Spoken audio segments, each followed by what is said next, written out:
Hail Mary, full of grace, the Lord is with you. Blessed are you among women, and blessed is the fruit of your womb, Jesus. That we are still here and that we are strong and that organized and ready to neutralize any force. Mountain air attack. We request the civilians to leave the vicinity of Camp Kramer immediately, Mr. President. That's why I come here on your orders, so we can immediately strike them.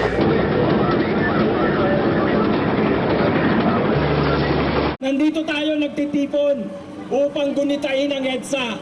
Bakit? Sapagkat kahit 5 Duterte ang mapatalsik natin, 10 Marcos ang may pakulong, hindi magwawakas ang ating laban. Kaya mga kapasama, ihanda ang ating sarili at ating isigaw, maghimagsik! Sapagkat ang paghihimagsik ay makatarungan. Ito ay ating karapatan at ito ay ating duty bilang mga mamamayan. Yan ang aral ng EDSA. Yan ang diwa ng EDSA. Kaya tayo nandito ngayon. Kaya tayo ay muling sumigaw. Makibaka! Huwag matakot! Huwag matakot!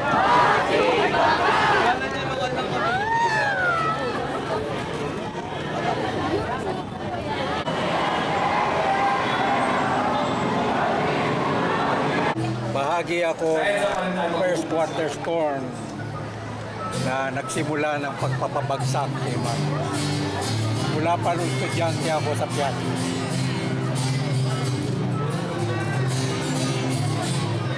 Pero, siyempre, nagkakaedad na kami.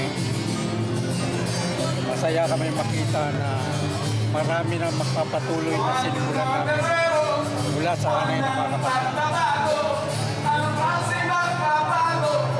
Na babalikat na namin ginawa noon na nabigo.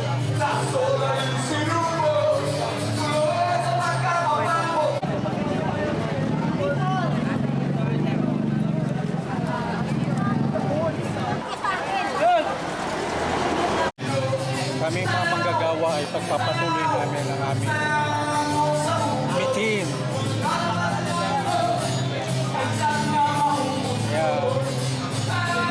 Kaya magandang pangitay nito na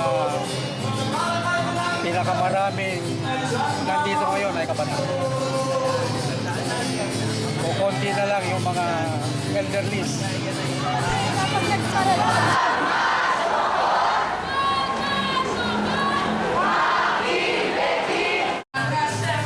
First quarter storm movement ay malawak na alliance ng mga samahan ng mga kabataan, mga student council, mga fraternity, sorority na tinutulan ng mga maling patakaran ni Marcos noong 1970. Pero marami ang naging biktima ng karahasan, enforced disappearance, torture, killing. Yun. Mula sa mga kabataan ito ang naging inspirasyon ng mga mamamayan na lumahok sa mga pagkilos pagbaba hanggang ideklara nga martial law noong 1970.